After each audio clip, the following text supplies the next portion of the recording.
Hey guys, thanks for tuning in to another video on ForgottenWeapons.com. I'm Ian McCollum and I'm here today at the Rock Island Auction Company taking a look at an early Browning high power from Estonia. Now, Estonia was one of those countries that basically was created with the fall of the Russian Empire at the end of World War I and the subsequent treaties back and forth between Germany, Russia, and then the Allied powers victorious in the war.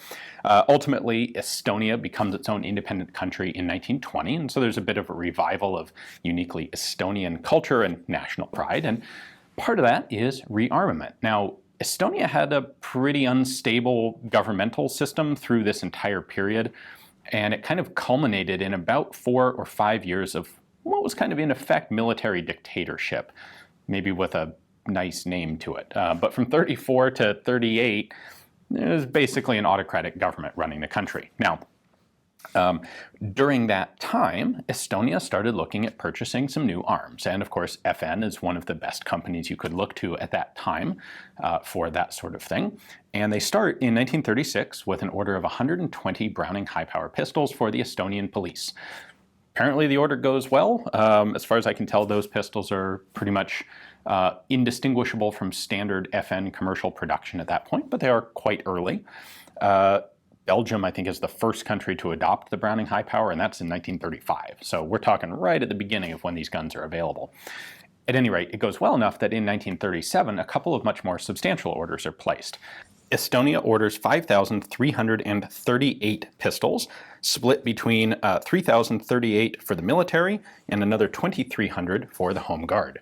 Those guns have a couple of simple distinctive features that we can take a look at.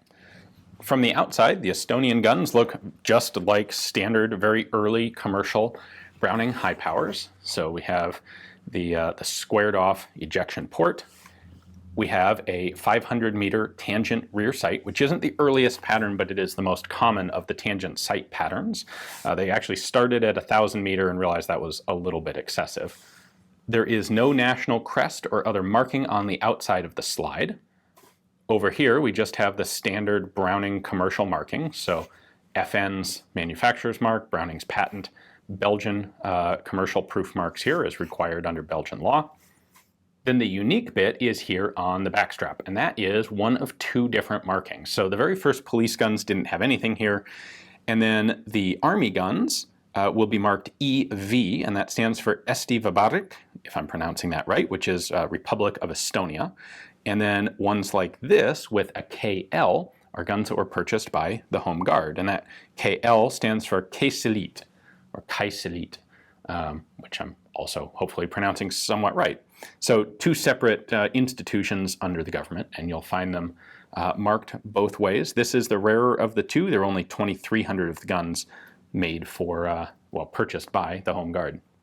And those rear backstrap markings really are the only distinctive features on these that separate them from standard commercial guns. Now, they do come with holster stock slots. Estonia did not purchase any of these holster stocks with the guns. However, the Estonian arsenal at Tallinn did make both parts for these guns and 3,150 holster stocks for them. So you will presumably find those occasionally, although I can't say I've ever actually seen one myself.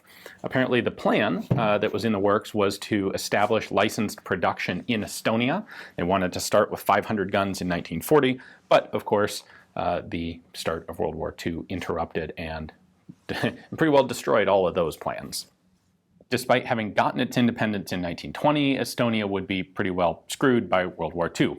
They were occupied by the Soviet Union, and they became the ESSR, the Estonian Soviet Socialist Republic, which they would remain until 1991. So during that period, of course, they weren't looking to Western powers for armaments, they were looking to the Soviet Union, and so we wouldn't see anything more quite like the Browning high powers for pretty much the rest of the 20th century. At any rate, I think it's a very cool piece of military history from a corner of the world that we often don't think about very much.